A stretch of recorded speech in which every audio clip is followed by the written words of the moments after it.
হবে। অভ্যুত্থানের 1 জুলাই পেরিয়ে আমরা আরেক জুলাই এসে উপস্থিত হয়েছি, কিন্তু বাংলাদেশ থেকে মুজিববাদীদের ষড়যন্ত্র এখনো শেষ হয়নি। গোপালগঞ্জে এখনো মুজিববাদীদের আস্তানা ঘিরে রয়েছে।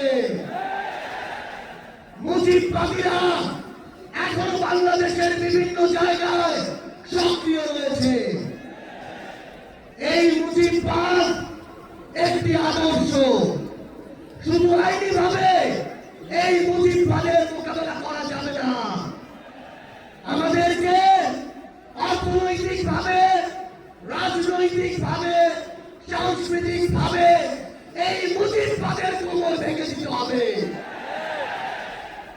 আমাদের মধ্যে রাজনৈতিক মতপার্থক্য থাকতে পারে, কিন্তু এই মুজিববাদের প্রশ্নে, এই স্বৈরাচারের প্রশ্নে অভ্যুত্থানের সকল শক্তিকে ঐক্যবদ্ধ থাকতে হবে।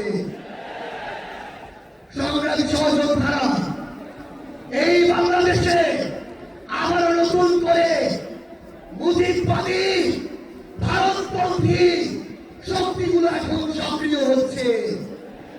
আমাদের মধ্যে মতপার্থক্য থাকতে পারে, কিন্তু এই বাংলাদেশে বাংলাদেশপন্থী ব্যতীত কোন দেশপন্থী, কোন বামপন্থী, কোন শক্তির আর জায়গা হবে না।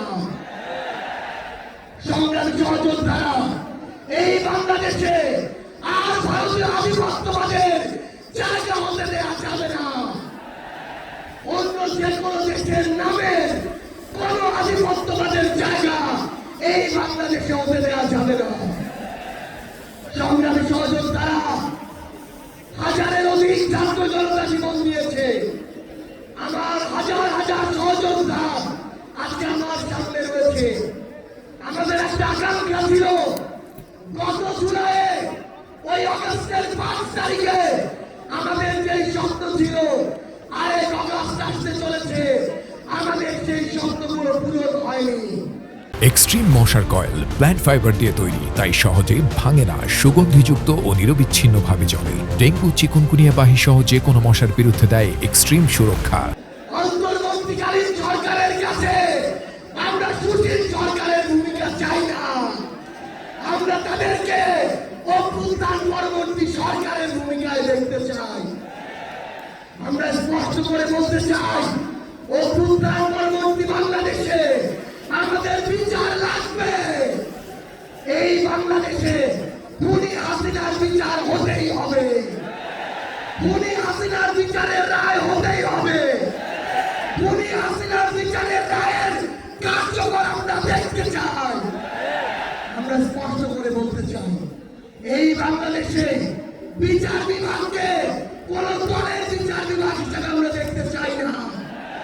আইন শৃঙ্খলা রক্ষাকারী বাহিনীকে ক্ষমতা উপস্থাপন করা বাহিনী হিসাবে আমরা দেখতে চাই না। আমরা স্পষ্ট করে আপনাদেরকে বলি, ৭২-এর মুজিববাদী সংবিধানকে এক পাশে রেখে কোনদিন এই বাংলাদেশপন্থী বাংলাদেশ সম্ভব নয়।